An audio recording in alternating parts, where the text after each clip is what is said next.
दोस्तों, आज हम बात करने जा रहे हैं एक ऐसे मुल्क की जिसका नाम सुनते ही दुनिया के जहन में जंग, तबाही, ड्रोन हमले और खून खराबे की तस्वीर उभर आती है।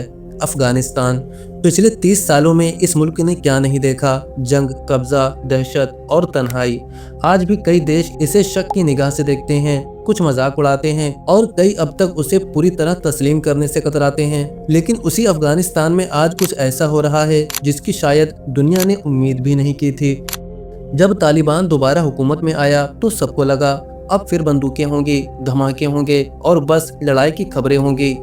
मगर हैरत की बात यह है कि आज तालिबान ऐसे ऐसे प्रोजेक्ट शुरू कर रहा है कि बड़े बड़े मुल्क भी सोच में पड़ गए हैं। दुनिया अब ये सवाल पूछ रही है, क्या ये वही पुराना तालिबान है या कोई नया चेहरा उभर रहा है।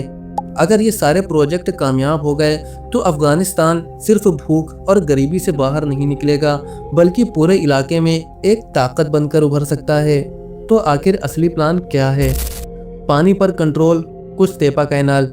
सबसे पहले बात करते हैं उस प्रोजेक्ट की जिसकी सबसे ज्यादा चर्चा हुई, कुश्तेपा नहर। ये एक विशाल इंसानी मेहनत से बनाई जा रही नहर है जो अफगानिस्तान के उत्तर में बन रही है। इसकी लंबाई लगभग 285 किलोमीटर होगी, यानी दिल्ली से लखनऊ जितना फासला। और पानी आएगा कहाँ से? आमो दरिया नदी से। आज अफगानिस्तान का बड़ा हिस्सा रेगिस्तान है, खेती ना के बराबर। लेकिन अगर ये नहर पूरी हो गई तो जहाँ रेत थी वहाँ गेहूँ, फल और सब्जियां उग सकती हैं। सोचिए, जो मुल्क कभी खाने के लिए तरसता था वही मुल्क अपने दम पर अन्न उगा सकेगा। इस प्रोजेक्ट पर करीब 684 मिलियन डॉलर खर्च हो रहे हैं। लगभग 6000 लोग दिन रात काम कर रहे हैं। हालांकि पड़ोसी मुल्क उज्बेकिस्तान और तुर्कमेनिस्तान थोड़ा परेशान है क्योंकि वही नदी उनके लिए भी अहम है। लेकिन अफगानिस्तान का जवाब साफ है, हम अपना हक का पानी ले रहे हैं। ये सिर्फ नहर नहीं, एक पैगाम है। डैम, बिजली और सियासत। तालिबान सिर्फ नहर नहीं बना रहा, वो डैम भी बना रहा है। क्यों? क्योंकि पानी ही असल ताकत है। डैम से क्या मिलेगा? Hydro power. बिजली बाहर से कम खरीदनी पड़ेगी, खेती के लिए पानी मिलेगा, जमीन हरी भरी होगी। और हाँ, पानी सिर्फ जरूरत नहीं, सियासत भी है। दुनिया में कई मुल्क पानी रोककर दबाव बनाते हैं। कल को अगर कोई देश ज्यादा बोले तो पानी कम कर देना एक हथियार बन सकता है। हैरानी की बात यह भी है कि अभी तक बड़े स्तर का करप्शन सामने नहीं आया, जबकि पिछली सरकारों को अरबों डॉलर मिले थे जो भ्रष्टाचार में गुम हो गए। काबुल न्यू सिटी, एक नया सपना। अब बात करते हैं एक और बड़े प्लान की। काबुल न्यू सिटी, एक ऐसा नया शहर जहां 30 लाख लोग रह सकेंगे। मौजूदा काबुल से 1.5 गुना बड़ा। इसमें होंगे university, hospital, school, market, park, modern घर और इमारतें। टारगेट रखा गया है साल 2040। अगर ये सपना पूरा हुआ तो काबुल की पहचान बदल सकती है। सिर्फ बम और गोलियां नहीं, बल्कि बिजनेस और बिल्डिंग की बातें होंगी। अफगानिस्तान की लोकेशन, असली गेम चेंजर। अफगानिस्तान की सबसे बड़ी ताकत क्या है? उसकी जमीन और उसकी लोकेशन। मई 2025 में चीन, पाकिस्तान और अफगानिस्तान ने फैसला किया कि CPEC को अफगानिस्तान तक बढ़ाया जाएगा। इसका मतलब चीन को मिनरल्स मिलेंगे, अफगानिस्तान को निवेश और सड़क रेल का नेटवर्क मिलेगा। 573 किलोमीटर की रेलवे लाइन।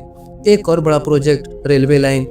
ये लाइन उज्बेकिस्तान से शुरू होकर अफगानिस्तान से गुजरेगी और पाकिस्तान के पोर्ट तक जाएगी। कुल लंबाई 573 किलोमीटर, खर्च लगभग 4.8 बिलियन डॉलर, 300 से ज्यादा पुल, 5 बड़े टनल और मुश्किल पहाड़ी इलाकों से गुजरने वाली लाइन। आज अगर सामान उज्बेकिस्तान से पाकिस्तान भेजना हो तो 30 दिन लगते हैं। इस रेलवे के बाद वही सफर सिर्फ 4 दिन में होगा।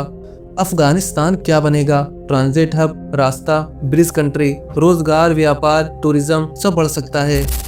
ईरान के पोर्ट और दुनिया से कनेक्शन।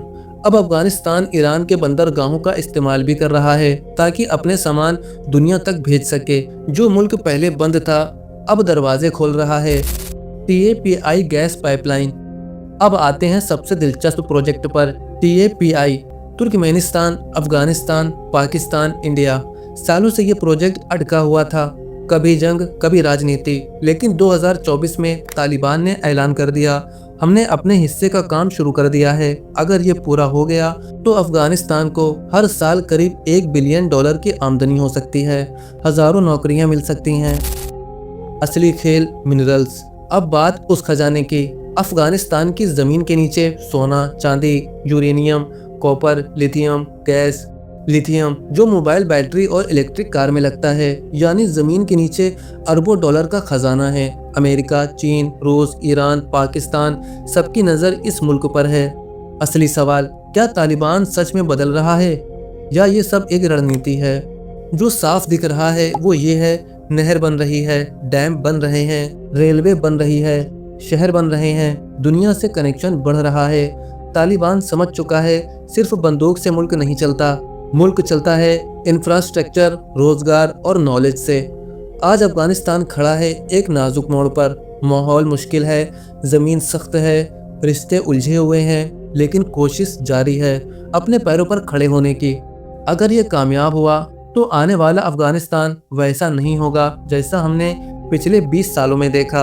अब सवाल आपसे, क्या तालिबान ये सफ़र पूरा कर पाएगा? क्या दुनिया उसे मौका देगी या ये सपना बीच रास्ते रुक जाएगा? अपनी राय ज़रूर कमेंट में लिखिए। वीडियो पसंद आए तो लाइक कीजिए, दोस्तों के साथ शेयर कीजिए और चैनल को सब्सक्राइब करना मत भूलिए।